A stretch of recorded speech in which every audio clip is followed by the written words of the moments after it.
Meus amigos, o Norte de Minas está vivendo mais uma vez, parece até redundância falar isso, mas está vivendo uma das piores secas da sua história. E dessa vez a situação é crítica porque está juntando aí o quê? Praticamente 3 anos seguidos de seca. Para quem tem uma memória, não precisa ser nem muito boa, vai se lembrar que nesse período chuvoso, que geralmente começa aqui em setembro, outubro do ano passado, até agora, choveu praticamente só em dezembro. O resto é seco, seco, seco. Agora mesmo, se a gente olha para a televisão, vê anunciando chuva no Brasil inteiro, Norte de Minas, nada. Então, nós vamos conversar hoje com o presidente da Sociedade Rural de Montes Claros, Osmânio Barbosa Neto, para saber dele como é que a classe rural está enfrentando esse problema. Osmânio, está dando para enfrentar? Jorge, eu acho o seguinte, que o Norte de Minas, mais uma vez, como você disse, está passando por essa situação. Situação difícil. É uma situação que nós já vimos com essa seca aí. Vou dar só um levantamento que nós temos aqui, o seguinte, desde 2011 a realidade. 2011 já choveu pouco. Começou a chover um pouco em dezembro, fim de dezembro, chegou no último dia, em torno de 13 de janeiro, foi a chuva realmente que teve em 2012, né? De 2011 a 2012. Aí tivemos uma chuva em novembro, segunda quinzena de novembro de 2012, choveu bem, uns 400 milímetros em relação, segunda quinzena de novembro de 2012. A partir daí, aí voltou em janeiro também, choveu um pouquinho em janeiro também, a segunda quinzena de janeiro já de 2013, e a partir daí praticamente só foi chover em dezembro de 2013, que choveu, foi ano passado, né, que choveu. E a partir daí nós não tivemos chuva mais. Janeiro já não choveu, fevereiro já não choveu, março tem umas pancadinhas de chuva num lugar, em outro. E realmente a situação é crítica. O produtor rural, eu sempre falo, né, como dizia Euclides da Cunha, o sertanejo, além de tudo, é forte. Mas eu acho que realmente a situação nesse momento como se nós estamos pedindo até socorro ao governo estadual, ao governo federal, pela situação que nós estamos passando. Gado, número de gado que saiu da região.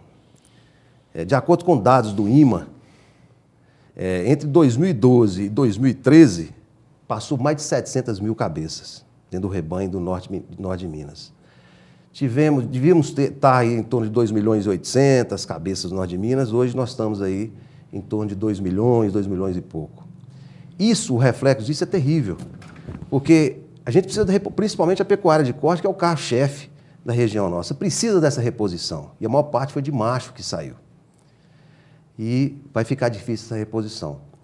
E o produtor realmente está passando por essa situação, ele tem compromisso para pagar dívidas, né, bancárias e também a manutenção diária que ele precisa, mensal, que ele precisa para se pagar, para se manter a sua propriedade.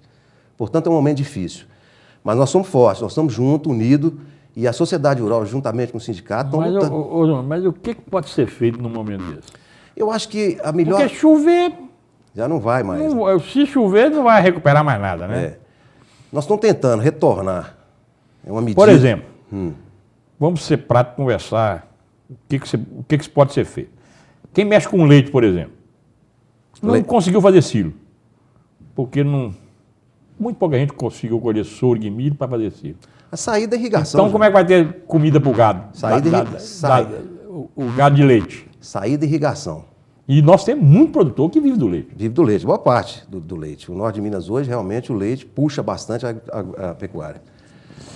Mas a saída nossa, certo? Primeiro, ele já vendeu o gado, tem que vender o gado agora. Nós estamos buscando, junto ao governo, voltar àquela medida que o governo soltou do ICM, baixar para 4%. Já retornou, no fim do ano passado e voltou ao normal. Já estão baixando outra vez para facilitar a venda do gado para fora, novamente. Com isso, sai mais gado da região.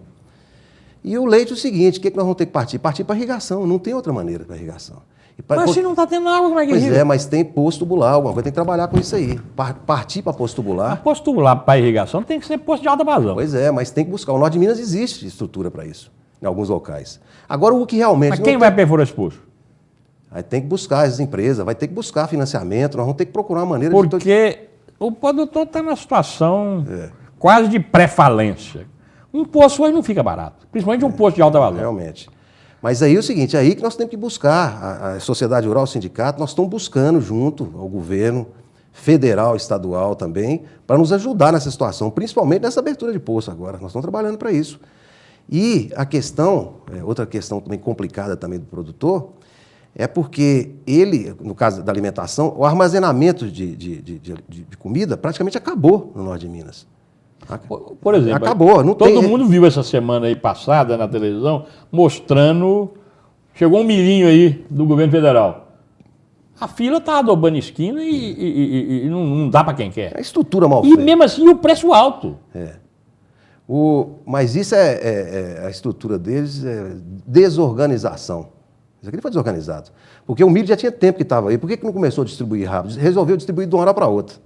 Certo? Devia ter distribuído devagar, quando foi chegando e distribuindo, realmente aí todo mundo seria atendido. Agora, de uma hora para outra, resolveu, o pessoal já foi todo mundo em cima e fez aquele problema que estava tendo. Lá teve que levar até a polícia lá para tomar conta lá das pessoas que estavam precisando do milho. E o produtor necessita do milho. Então, a saída nossa, Jorge, nós temos que pensar bastante, como nós estamos quebrando a cabeça. A irrigação é importante. Mano, esse problema do milho precisa, e eu recebi algumas reclamações, precisa haver também um critério para distribuir esse milho. Porque eu ouvi dizer e me reclamar que tem gente lá que não era nem fazendeiro, estava comprando milho para revender depois. Isso acontece. Isso acontece, já falaram isso comigo também, mas parece que já está se tomando providência a respeito disso. Porque isso é uma coisa séria. Esse milho veio para o produtor. Ele não veio para se comercializar ele. Ele veio para o produtor para atender num momento difícil desse.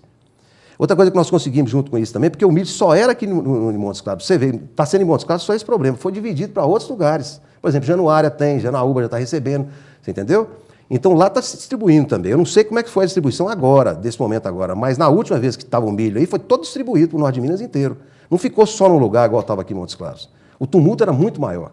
Isso foi uma luta que nós fomos lá em Brasília, conversamos lá no Ministério da Agricultura, sindicato, sociedade rural, conversamos lá até com o ministro, pedimos para se dividir, arranjar outra estrutura. O grande problema do produtor agora nessa seca vai ser a alimentação. Não tenha dúvida, não tenha dúvida. Não tenha dúvida. Agora, porque quanto é que, acho que a Rural deve ter um levantamento, quanto que se perdeu de capim nesses últimos 3 anos aqui na região? Entre 60% a 70% do norte de Minas inteiro morreu o capim.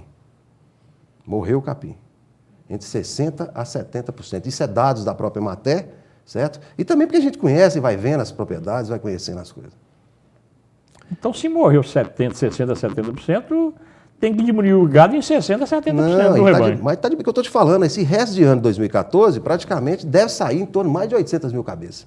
Olha lá se não chegar a 1 milhão de cabeças do norte de Minas. Certo? Isso é dados, a gente nem sabe ainda direito, porque o INMA mesmo está pegando os dados mensal. E a gente vê, você vai fazer uma viagem aí, viaja muito a Francis Sá, você vê o tanto de carreta saindo, certo? Uma hora de boi gordo, mas a maior parte é de bezerro está saindo. E fêmeas também, novilhas, indo embora, tudo para o Mato Grosso, para esses confinamentos fortes, grandes aí, garrotada de 12 arrobas, 13 arrobas, tudo saindo para confinamento. É uma saída do produtor, ele tem que vender, porque se ficar aqui vai ter problema pior. Uma coisa que não acontecia muito e que está acontecendo agora demais aqui na região é o fazendeiro vendendo novilha para baixo. Está cheio disso. A fêmea está diminuindo. Esse reflexo... Novilha, deu aí 12 arroba, vendendo para baixo. Tudo para baixo. Esse reflexo daqui 1 ano e meio, 2 anos, né? Vai ter um reflexo negativo a respeito disso. Mas a saída, a estratégia nossa, nós temos que partir para isso, é buscar água através de poço tubular, porque o norte de Minas tem muita água subterrânea, a gente sabe disso, certo? A questão de barragens, precisamos fazer mais barragem para guardar mais água. O lugar, para você ter ideia, Jorge, você vê a Califórnia. A Califórnia chove 100 milímetros por ano. Olha a estrutura que tem lá, mas por quê? Tem apoio de governo. Você entendeu? E as terras nossas são melhores que aquelas terras lá, isso eu tenho certeza disso. Lá chove 100 milímetros, olha a estrutura que tem lá. Mas por quê?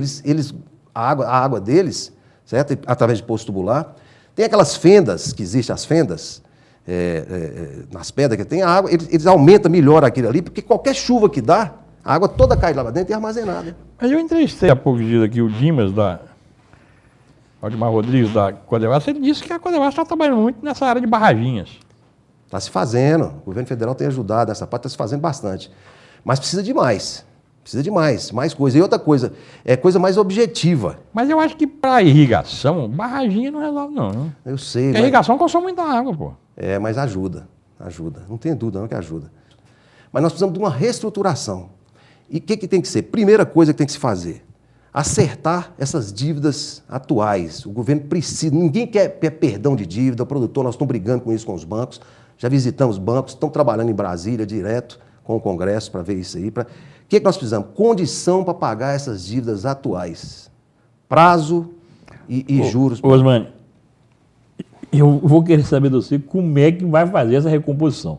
Mas no próximo bloco, que nós vamos agora para o intervalo comercial, porque se o fazendeiro está endividado, está sem gado porque ele teve que vender o gado, Certo. como é que ele faz a recomposição de dívida? Quero que você me explique isso no próximo bloco. Um instantinho, vamos para o comercial agora.